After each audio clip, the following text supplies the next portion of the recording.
নমস্কাৰ মই আজি আপোনালোকক অলপ বাস্তুৰ বিষয়ে ক'ব বিচাৰিছোঁ বাস্তুশাস্ত্ৰনো কি বা বাস্তুশাস্ত্ৰ আমি কিয় মানিব লাগে এই বিষয়ে মানুহ জনাটো অতি প্ৰয়োজন আৰু বৰ্তমান বাস্তুৰ বিকৃতিও হৈছে বহুতে বিকৃতিৰ বাবে বাস্তুটো চাই বাস্তু মানে কৰে গতিকে সেইটো বিষয়ৰ ওপৰত আমি অকমান জনাটো দৰকাৰ আছে এটা কথা হৈছে আমাৰ যে আমি যেহেতু বাস্তু সকলোৱে বাস্তুমতে ফলো কৰে বা কিছুমানে ফলো নকৰে বাস্তুৰ ৰুলছ এই নকৰাটো ডাঙৰ কথা নহয় বা কৰাটো ডাঙৰ কথা নহয় কিন্তু আমি সকলোৱে কৰিব লাগে বাস্তুমতে যদি এটা ঘৰ বনোৱা যায় তেতিয়া সেই ঘৰটো সদায় শ্ৰীবৃদ্ধি হয় যাক কোৱা যায় উন্নতিৰ জখলালৈ সদায় আগমন কৰিব পাৰে আৰু যদি বাস্তুসন্মতভাৱে ঘৰটো নবনায় বা তাৰ বিধি বিধানখিনি যদি নকৰে তেতিয়া হলে কি হয় ঘৰটোৰ লাহে লাহে ফিডবেকটো বাস্তুৱে লাহে লাহে দিয়ে এটো 7 বছৰ 21 বছৰ এনেকৈ ফিডবেক দিয়ে লগে লগে বাস্তুৰ ফলাফলটো কোনো নাপায় বেয়াটো কিন্তু ভালটো আপুনি দেখিব লাহে লাহে আপুনি এটা ঘৰ বনোৱাৰ লগে লগে 1 2 5 বছৰত আপুনি উন্নতি কৰিছে যদি বাস্তুসন্মত ঘৰ বনাইছে কিছুমান নিয়ম আছে আৰু ঘৰৰ অপায় অমংগলৰ ওপৰতো বা পৰিয়ালৰ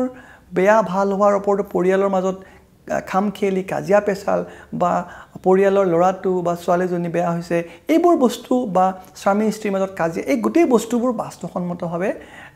তাৰ লগত জড়িত আছে যদি বাস্তুসন্মতভাৱে ঘৰটো নহল এই বস্তুবোৰ হ'ব পাৰে বা কোন দিশত কোন ব্যক্তি খুলে কি ধৰণে প্ৰভাৱ পৰিব এই বাস্তুসন্মত হ'ব পাৰে এটা মই সিম্পল কিছুমান কথা কওঁ সিম্পল কেইটামান কথা যে যদি বাস্তুসন্মতভাৱে আমি নৰ্থ ইষ্টত যদি আমাৰ মন্দিৰটো নবনালো সবে জনা কথা এইটো যে নৰ্থ ইষ্টত আমাৰ কি হ'ব লাগে উত্তৰ পূবত বা পূব উত্তৰত আমাৰ সদায় মন্দিৰ হ'ব লাগে যদি কোনোবাই দক্ষিণ পূবত কৰে প্ৰবলেমটো হ'ব নিশ্চয় কাৰণ আপুনি অগ্নিকোণত ঈশ্বৰক ৰাখিছে গতিকে প্ৰবলেম নিশ্চয় হ'ব সেইকাৰণে আমি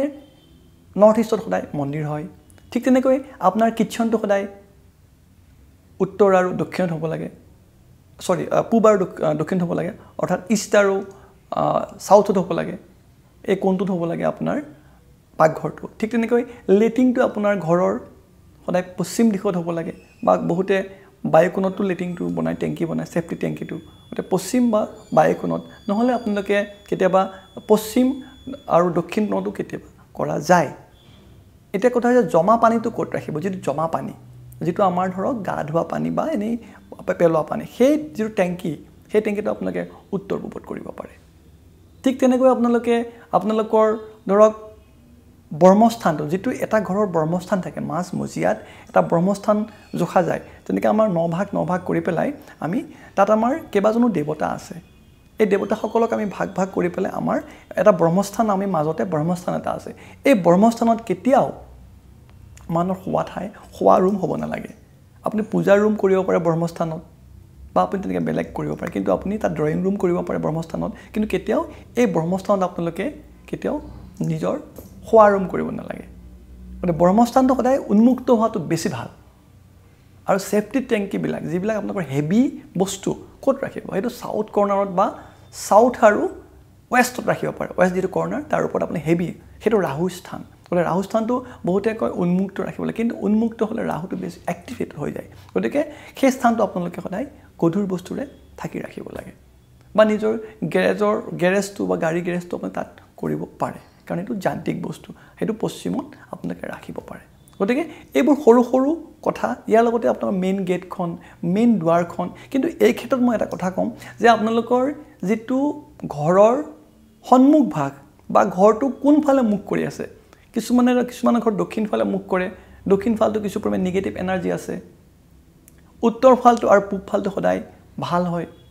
এটো পজিটিভ এনাৰ্জি দিশ উত্তৰ আৰু পূবটো গতিকে সেইকাৰণে মানুহে উত্তৰ আৰু পূব দিশত এটা ঘৰৰ বেছি মাটি থাকিব লাগে অৰ্থাৎ আপুনি ঘৰটো কিছু পৰিমাণে দক্ষিণ অলপ কম মাটি ৰাখি দক্ষিণ ফালে সাইডত কম ৰাখি পেলাই আমি উত্তৰ আৰু পূবত আমাৰ মাটিটো বেছি ৰাখিব লাগে আৰু লগতে উত্তৰ আৰু পূব দিশটো অকমান হেলনীয়া হ'ব যাতে পানীটো সাউথৰ পৰা বা ওয়েষ্টৰ পৰা বা পশ্চিম আৰু দক্ষিণৰ পৰা যাতে পানীটো গৈ পেলাই উত্তৰ আৰু পূব মুৱাকৈ পূবলৈ গুচি যায় তাৰ মানে মই কৈছো যে বৰষুণৰ পানীটো যেহেতু আমাৰ যদি দক্ষিণৰ জায়গাটো অকমান ওখ হয় আমাৰ ঘৰৰ পশ্চিম সাইডটো অকন ওখ হয় তেতিয়া এই পানীটো আমাৰ উত্তৰৰে গৈ পেলাই পূবলৈ আমাৰ গুচি যাব এটো বাস্তুসন্মত কিছু নিয়ম আমি এই নিয়মখিনি কৰিব লাগে যদি মই ধৰিলো এই নিয়মৰ অধীনত আমাৰ ঘৰটো নহল আমি বহুত আগতেই বনাই দিলো ঘৰটো আমাৰ নহল এটা আমি কি কৰিম বহুতে বাস্তুবিদে লগে লগে ঘৰটো ভাঙিবলৈ নিৰ্দেশ দিয়ে আপুনি 10 লাখ টকা 50 লাখ টকা দি পেলাই এটা ঘৰ বনালে আপুনি ভাঙি দিব নেকি ঘৰটো নহয় ভাঙিব নালাগে ঘৰ কেতিয়াও তাত অভিজ্ঞ সম্পূৰ্ণ বাস্তুবিদে যিসকল অভিজ্ঞতা সম্পূৰ্ণ বাস্তুবিদ তেওঁলোকে ঘৰ ভাঙিবলৈ ফটককে নকয়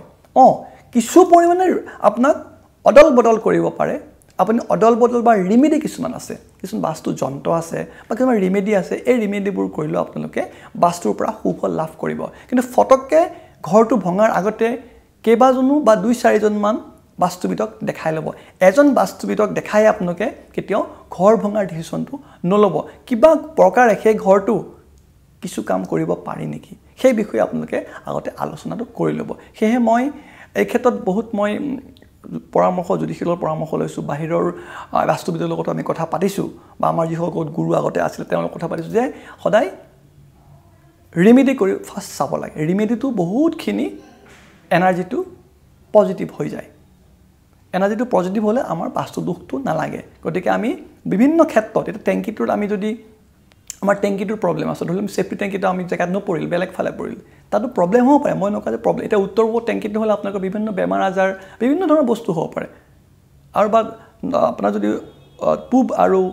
দক্ষিণত যদি টেংকিটো হল সেফটি টেংকিটো তেতিয়া বহুত প্ৰবলেম হ'ব পাৰে আমি ইয়াৰ ৰিমেডিও আছে তেনেকৈ এনেকুৱা ডাইৰেক্ট কিছুমান ৰিমেডি আছে কিছুমান আমি কালাৰ তাত ইউজ কৰিব পাৰোঁ টেব ইউজ কৰিব পাৰোঁ ৰিবন ইউজ কৰিব পাৰোঁ কিছুমান যন্ত্ৰ আছে বা কয়টাৰে আমি তাক আমি গোটেই টেংকিটো আমি বেৰি পেলাই আমাৰ যেটো তামৰ তাৰ আছে বেৰি দিব পাৰোঁ কিছুমান নিয়ম আছে সেইকাৰণে এই গোটেই বস্তুবোৰ নিয়মবোৰ আপোনাক এজন সুদীক্ষ বাস্তুবিদে আপোনাক ক'ব পাৰিব এনে আপুনি ফটককে 5 লাখ টকা ঘৰ এটা ভঙাৰ ডিসিশনটো নলব মই এই ক্ষেত্ৰত মানে বিভিন্ন দেখিছো সেইকাৰণে মই কথা আজি ক'লো যে আপোনালোকে অভিজ্ঞ সম্পূৰ্ণ বাস্তুবিদৰ ওচৰত গৈ এই বস্তুবোৰ দেখাই শুনেহে আপোনালোকে ডিসিশনটো ল'ব আৰু সদায় এজনক নহয় কেইবাজনকো দেখাই পেলাই এটা ভাল ডিসিশন ল'ব ধন্যবাদ